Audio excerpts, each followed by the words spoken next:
My friend asked me on a text, he said, well, if this is actually correct, if there's this possibility it could all end on planet Earth, doesn't that undermine this whole vision that you've been teaching about eros and the personhood of reality? And the answer is it doesn't at all. And this is very, very important to understand. Last week we said that the death of humanity is not a greater challenge to our understanding, right, of cosmos, right, as a cosmorotic universe, as filled with meaning and value. We said that the death of humanity is not a greater challenge to all of that than the unjust death of a single human being.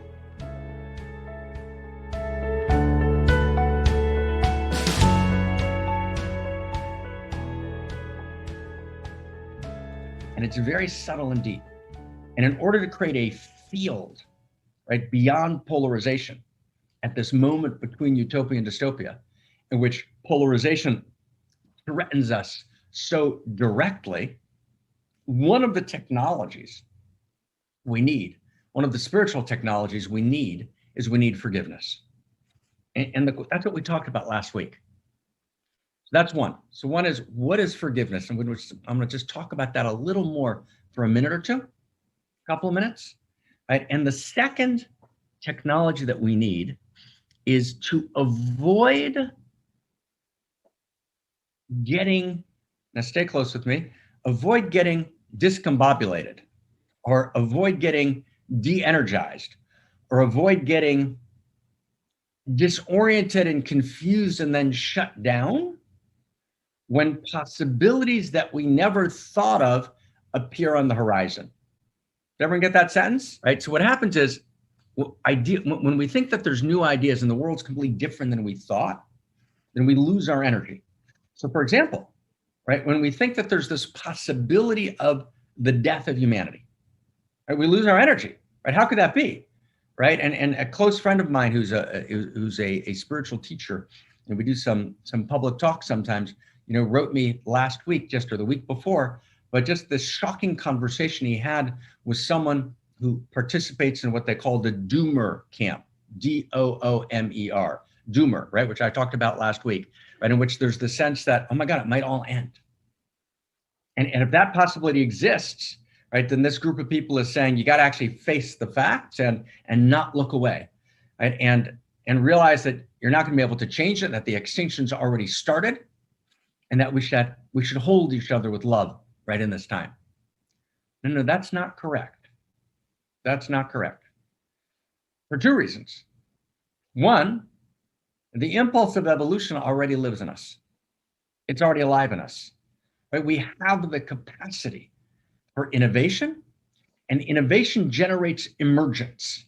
And emergence means a new possibility, a new synergy that's greater than the sum of the parts, that produces and generates a new reality that was never seen before. That's what emergence means. It means that hydrogen and oxygen come together. Neither of them are liquid at room temperature, and they come together and voila, you have water, right? It's a new emergent. It never existed before, water. So just like we innovate in exterior structures and we generate emergence, so we innovate in interior structures and we can actually generate emergence. So there's infinite possibility. So that's one, and that's a very, very big deal. That's one. But here's two. My friend asked me on a text, he said, well, if this is actually correct, if there's this possibility it could all end on planet Earth, doesn't that undermine this whole vision that you've been teaching about eros and the personhood of reality? And the answer is it doesn't at all. And this is very, very important to understand. And let's be really clear about this. Last week we said that the death of humanity is not a greater challenge to the worldview of the amorous cosmos, to the worldview of the universal love story, right, to the understanding of eros. That the death of humanity is not a greater challenge to our understanding, right, of cosmos, right, as a cosmorotic universe, as filled with meaning and value. We said that the death of humanity is not a greater challenge to all of that than the unjust death of a single human being. Right? Who remembers that from last week? And if you're new, then you heard it now. Okay, so welcome everyone. Who remembers that? Who remembers that? I'm going to see if we can kind of find each other here. Okay, remember that? That's hugely important, right? Stay with us. Let's stay close. Stay closer. Stay closer. Come on, step in. Can we step in together? Is that okay? Let's step in together. The death of humanity is not a greater moral challenge, right, than the death of an individual human being, than the unjust death of an individual human being. Why? Because what the unjust death of an individual human being tells you, and to Haley's Dharma recapitulation addressed and wove together parts of what we talked about last week that address this, the death of an individual human being unjustly, right? The death, the torture of a child, right, that results in death, which is a horror, tells us something. What does it tell us? What does it tell us? Anybody? What does it tell us? It tells us that this dimension is not the only dimension. It tells us it's not over when it's over. It tells us that there's continuity of consciousness, right? It tells us there's a world beyond this world, right? Why? Why is that true? Why is that true? It's true because we know in our inner being, what we call, this is we have to cultivate interior discernment. We know in our inner being, we call that anthro-ontologically, anthro, me, human being, ontologically, the inner human being knows something about ultimate reality. Right? The mysteries are within us. So we know something anthro-ontologically. What do we know? We know that justice is real and that fairness is an absolute value of cosmos.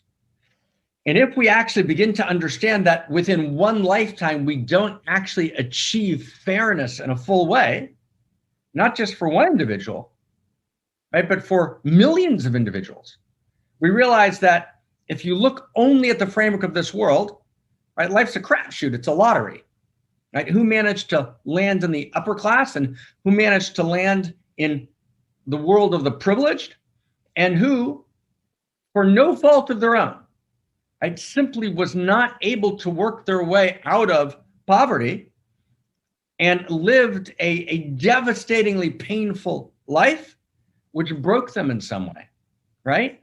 Or in which they suffered in unimaginable ways, or watched their children suffer in unimaginable ways and suffered egregious injustice and then died.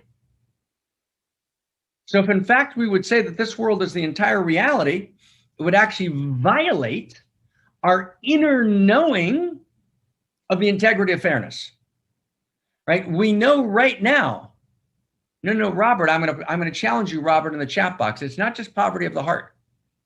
No, it's physical poverty that brutalizes people, right? And maybe that's what you meant, sweetheart, right? But we're talking about objective physical poverty that brutalizes people, right? And that's unimaginable. You literally don't know where your next meal is going to come from. You're hungry all the time. You're watching your children starve, right? That's unimaginable. And it's our complete moral imperative to feed every child. And yet we haven't yet succeeded in doing that. And so if in fact this world would be the only canvas of reality, it would be that reality itself is fundamentally unjust. When a child cries to their parent, it's not fair. Children, right, and we have an enormous amount of developmental literature on that, right? Children know that the world has to be fair. That's an intrinsic value of cosmos. And since that intrinsic value of cosmos is not met in one lifetime, meaning in one dimension, in this dimension of reality, the space-time continuum in which we live. So what does that tell us anthro-ontologically? So you get that, what I mean by that, everybody? What does that tell me in my body, heart, mind, right? This is where embodiment and the response to existential risk, right? Kirsten Zohar, as you said this morning, have to come together. What does that tell me in my body? It tells me this dimension is not the end of the story, right? When I realize it can't be true that Mother Teresa and Hitler, who made quite different choices, leave this dimension and that's it. Game over. Even though Hitler was fundamentally not held accountable, doesn't matter. The choices ultimately didn't matter. No, we know that's not true. Our entire embodiment rebels against that. Who gets this? Find me in the chat box. Who gets this? Who gets this in a deep way? Who can feel this? Who can feel this, right? Who can feel this? Who can feel this? Anybody else? You got to feel this. You got to feel this. You got to actually feel this. You got to find this inside of you. You got to find this inside of you. This is anthro-ontology. This is how you become, right, an awakened human being. It's how you become Homo amor. It's how you know that the deepest knowledge of reality actually lives in you, right? It's good to read, but you've got to read the text of your heart and the text of your body, right? You know that this is true. You can feel it alive in you. So that tells you, meaning the unjust death of an individual human being tells you what? Tells you that this dimension is not the end of the story. You get that? Does everybody get that? Once that's true, this is a knowing, it's a direct knowing. Once you know that, once you know this dimension is not the only dimension, then you can then expand and say, oh, well, so if humanity died, not just an individual human being, let's say everything goes wrong. And somehow humanity, as we know it, goes extinct. That's not the end of the story either.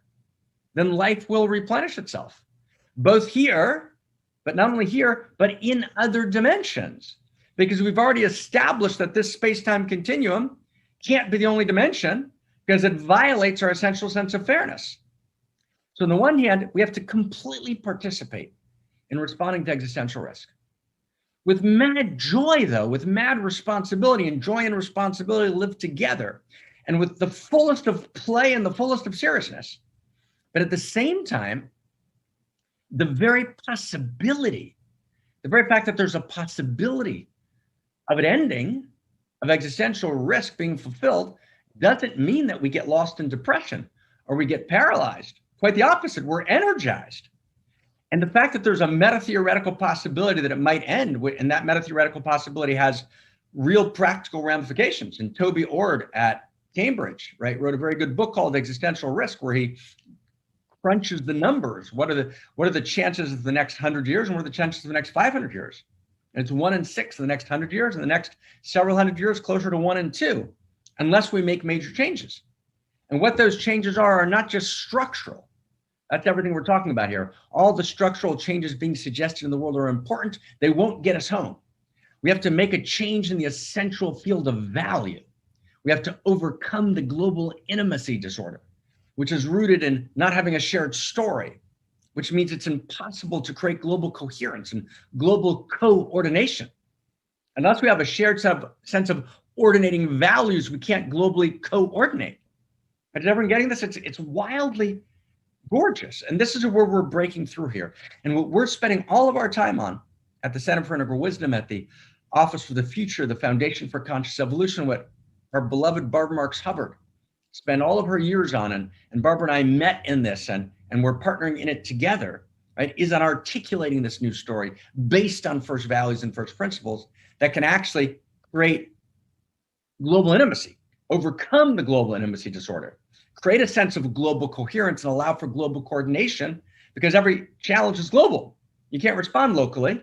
And so to respond globally, we need global coherence and global coordination. And for that, we need ordinating values. Can everyone feel it? We're so in the right direction. We're so doing the right thing. But once I get that, now we get back to last week's conversation and to the beautiful Dharma recap by Christina Tahel this morning, which she asked us to discuss a little bit. Right? Correctly so. So now let's bring it together. Let's see if we can bring it together. So once I get that there's more than one dimension, but I don't get it because it's faith. You guys, it's not faith. Faith is to trust something I have no inner knowing of. No, that's not faith. The only thing I need to be faithful to is to my deepest inner knowing, and to the deepest inner knowing of the wisest people on the planet that shared their inner knowing with me, right? So I know in my deepest inner knowing, just like a child knows. My son said to me, one of the first things he said to me, my first son, Eitan, he said, Abba's a little fair, it's not fair. I hadn't taught him anything about fairness yet, but he understood it. It's got to be fair, right? You get that? So once I get it's not fair is real, that fairness is an intrinsic value of cosmos, then I get that there's not fairness in one lifetime. Does everyone get that? There's not fairness in one lifetime. Does everyone get that? So if I get there's not fairness in one lifetime, I've got to understand that there's a movement between lifetimes. There's a continuity of consciousness. It's not all over in one lifetime. Once I get that, I understand there's more than one dimension. Once I understand there's more than one dimension, I understand that the experience of the death of humanity would only shock or destroy my positivity. It would only destroy my trust in cosmos if this was the only dimension. But if actually a person can die into this dimension and into another dimension, which is exactly what death is, but we know that, again, not through faith, but we know that in our own inner knowing, because Mother Teresa and Hitler don't, quote unquote, go to the same place. There's an impact. Choices impact. We know those choices matter. So we know there's got to be a continuity in another dimension in which there's an accountability. There's a working out of the larger, if you will, to borrow the Sanskrit word, the larger karma of things. There's a larger balance in reality. I know that internally. So then, okay, now I'm filled with joy. Right, now I can trust the cosmos. Now I can be re-energized to actually pour my passion and into changing everything that needs to change. Now, from that context, I can now come back to forgiveness. Okay? Let's come back to forgiveness. Is everyone with us? Who's with us? Is this worthwhile doing, everybody? I think it is. It's a very big deal. This got to become, right? This is a transmission directly from us to all of us, from me to you, and from you to me, and sharing this, right? We want to actually get the enlightened consciousness inside of you. Right? This is not a lecture in a university. We're touching. This is what enlightened consciousness feels like. Right? Let's weave this. You have to know this inside of you. So someone did something wrong to you, right? Someone betrayed you in some fundamental way, and there's no way that you can get them to see the narrative of that betrayal for whatever reason, right? Now, what do you do with that? Do you simply just forgive it easily? You can't. Your small self in this world can't forgive it, because to forgive it is to be on the side of injustice, right? And that's what, Christina, you talked about at the beginning of the Dharma recapitulation from last week. You can't just forgive it. But what you can do is you can broaden your reality. You can realize that from the perspective of this space-time continuum, there's no room for forgiveness, right? In the economy between us in this world, in which you violated my space and betrayed me, I cannot forgive you, nor should I, because I would be siding with injustice. But when I actually breathe more deeply, when I actually go from mochen de katnut to mochen de gadlut, from contracted consciousness to expanded consciousness, then I actually realize this deep and wild truth, which is that forgiveness is the fragrance that the violet leaves on the heel that crushed it. But I can only get that if I allow that sentence, forgiveness is the fragrance that the violet leaves on the heel that crushed it. And I can only get that if I realize that sentence is impossible to hold in the frame of the small space-time continuum. It breaks me out of the narrow, right? It blows out my heart. It blows out my energy. I can only get that in some real way if I actually understand in some profound, deep, and real way, if I really get a broader sense of dimensionality, right? In which I can feel beyond this dimension. I can actually step into enlightened consciousness, right? And every person can step into enlightened consciousness, right? We need to create a new collective intelligence, which is a new field of enlightenment. We've called it for the last 10 years here, the democratization of enlightenment. So we're practicing now in this second, the democratization of enlightenment. It's not just that a couple of righteous ones, a couple of enlightened ones, they can feel it and everyone else is a benighted soul. No, each one of us right now, literally in this second, can directly taste enlightenment. So let's taste enlightenment together. Feel beyond the field of this world. Feel the multiple dimensions. Feel the continuity of consciousness at death. Feel that it goes on, right? Feel your moment of maximal expansion where you loved and were loved. And you know that love goes on. You know, our dear friend Benjamin, who's with us every week, and who's part of kind of the production team, the team of creation at One Mountain, Many Paths. So Benjamin's not with us today because his uncle died. His uncle his Uncle Josh. And Ben's dad died at 49 from acute organ failure. This is his mom's brother, who was really the closest, familial man to him. Just took a walk with him like 5 days ago, was down here in Florida. And just a couple of days ago, I got a late night text from Benjamin that he couldn't understand. His Uncle Josh was suddenly rushed to the hospital sick and died the next morning. And Benjamin came by here on his way to the airport, and he was crushed. He was crushed. I live at the, a particular place where I bring down the average income dramatically because we have friends who rented us an apartment here inexpensively. So we dramatically bring down the average income, and it's a very, certain kind of place. And so we were sitting in the lobby, and he was just bawling. Everyone's kind of looking at us, and I just said, whatever, they can look at us. We don't care. I got to take care of our friend Benjamin here, right? And it was beautiful that he was able to cry. And I said to him in that moment, I said, okay, you just walked with Uncle Josh 2 days ago. He was just fully alive. Forget about all the doctrine, forget about all the dogma. Forget about all the doctrine, forget about all the dogma. You know in your body right now that it cannot be that Uncle Josh has disappeared. Does everyone get that? And he knew it immediately. Who got that? Who got that right now? Who got that? Anyone get that? Who can pick that up? Right? Can you pick that up? It's like, wow. And I remember when Barbara died, right? I remember, my last sentences with Barbara, and Mark, right? And she went back into coma, and we did One Mountain that morning, and I was on the phone with the hospital in between breaks in One Mountain, ran to the airport and got there, and she passed a couple of days later. But it was very clear that the Barbara who had just done One Mountain with us was still alive. Right? That energy didn't disappear. Right? Her life was incomplete.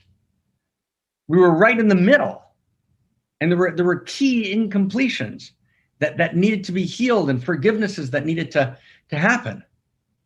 And it was very clear that there was continuity of consciousness, that Barbara was still here. And that Uncle Josh, right, is still here, not here in the sense of the space-time continuum, right? Right? There's more dimensions than the space-time continuum, and there's communication between dimensions. So once I get that, does everyone understand this? Once I get that, I can begin to engage the process of forgiveness, because I can look at you from a wider dimension, right? Where did we meet? In the last dimension. And what was our relationship then? And why are we meeting now? And maybe I was your oppressor then.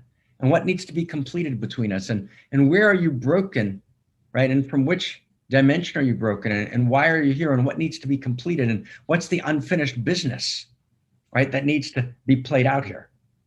Now, you can't do any of that from the narrow perspective of the space-time continuum. You can't do any of that for somebody else. You have no right to go to someone else and say, forget about your suffering. It's got to do with this other dimension, and you've been reincarnated. You can't do any of that. That's nonsense. You can only do it for yourself. When someone else suffers, we hold their suffering, and we hold them in our arms. And we stand witness, and we witness each other's suffering, because no suffering should be unwitnessed, and no triumph should be unwitnessed.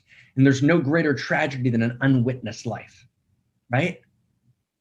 But at the same time, for us, when we're actually owning who's enlightened right now, who's actually willing to claim their enlightenment right now, who's willing to claim their enlightenment right now, meaning I right now can claim that in my enlightened state, which I'm living in right in this second, I can feel beyond this one dimension. I know in my body, heart, mind, soul, that there's a greater field of dimensionality. And from that place, I can find my joy. From that place, I can walk through even the death of humanity. From that place, I can access my radical positivity. And from that place, I can forgive the unforgivable. Not that I don't hold the person accountable. I do. But I let go of the bitterness. Right? I let go of the pathology. Right? I let go, right, of the perils and poisons, right, that destroy me, right, when I'm actually weighted down by the looping patterns of burden traumas in which yesterday is repeated anew in every second, right, in the very flesh of my torn and ripped apart being, re-torn asunder in every moment. I'm letting that go. I am free, right? I'm free. I'm free because I'm holding these much wider field of dimensionality. Does everyone feel that? Who can feel that, right? I'm free. I'm free. I'm actually enlightened in this second. And I'm holding that enlightenment for real. That's actually who I am, right? And from that place, I forgive you. And I might not be able to work with you, but I'm not going to pursue you and destroy you. Reality will hold you accountable. If there's ways in which you need to be held accountable for the sake of integrity and justice, I'll do it in ways that are not destructive. I'll do it in ways that are honest. But ultimately, I forgive you. And I can love you again, right? And we can move beyond polarization. And I can ask you to forgive me, right? We can forgive each other. We can fall in each other's necks, right? And embrace again. I can love you again. But I'm free to love you again. You're free to love me again. Because there's such a bigger story than the one we could have told, right? I can do that for myself. I can't do it for you. I can't do it for you. I can't do it for someone else, right? It would be a disaster for me to demand someone else to see this. You get that? That's what we call Job's comforters. When Job suffers, his comforters come and trying to explain to him why he suffers. No. I can't, but I can do it for myself. From my own space of enlightenment, I can be fierce. I can be tender beyond tender. I just want to answer one really important question that somebody asked, and they actually send me a text directly, right? And they might have also put it in the chat box. I didn't see, but someone wrote me a text and said, even if the child tortured and killed in this life is totally happy in another dimension or in another life, would this be fair? This is really important to understand. Even if a child is tortured and killed in this life is happening in another dimension, does that mean that it would be fair? Right? So the answer is, of course not. It's exactly what we're not saying is the old religious theodicy, which says we've resolved the question of suffering because there's more than one dimension, and in the next dimension, somehow things are righted. That's not what we said, right? But it's a really important question, so I want to point the difference. What we are saying, though, is that without another dimension, we can't even breathe. Do you get that, Simona? Right? Without another dimension, we can't even breathe. Without another dimension, we don't actually have the capacity to in any way hold it at all. We're crushed. So we actually know ontologically in our bodies that there's more than one dimension. Now, we also have lots of other information about that. There's an entire philosophical conversation around structurally how the world works, about materialism, dualism, or a third possibility of pan-interiority is what I call it, where we realize there's always interiors that have continuity. So there's a deep philosophical conversation that probably went over most people's heads. I'm not going to have it now. There's also empirical information that we have from the world that's generally called parapsychology that gives us an enormous amount of information of other dimensions, right? For sure. So there's both empirical information and philosophical information that points to other dimensions, an enormous amount of it that's actually been validated very deeply in the last 100 years. But three, I'm pointing to the third dimension, which is anthropologically, I know in my body that it's not resolved in one lifetime. So I know there's a larger dimension. Now, that doesn't, however, in any way lessen the cry of it's not fair. In other words, you can never let enlightened knowing deaden your sensitivity to pain. You can never let theology deaden your sensitivity to pain, but you can also never let enlightened knowing deaden your sensitivity to pain. The shadow of enlightened knowing is that you actually lose, through one dimension of enlightenment, you lose another dimension of enlightenment. So the enlightened knowing of multiple dimensions, you lose your outrage over pain and you lose your screaming of it's not fair. That's a tragic mistake. You have to hold both together, okay? So let me just offer you a model for a second. So in, let's say, classical mysticism, the great figure in, the ancient mystics is always Ibrahim, right? In the Islamic world, or Abraham, right? In the Judeo-Christian world, and Abraham has certain, unfoldings also in the East. So Abraham, who's the enlightened one, he's the one who's the lover of divinity, right? He stands, he walks with the divine. So when Abraham sees suffering, which he says is unjust, which he feels is unjust, and God tells him it's just, right? The divine voice says it's just. And Abraham argues with the divine voice. And Abraham says, will the judge of the whole world not do justice?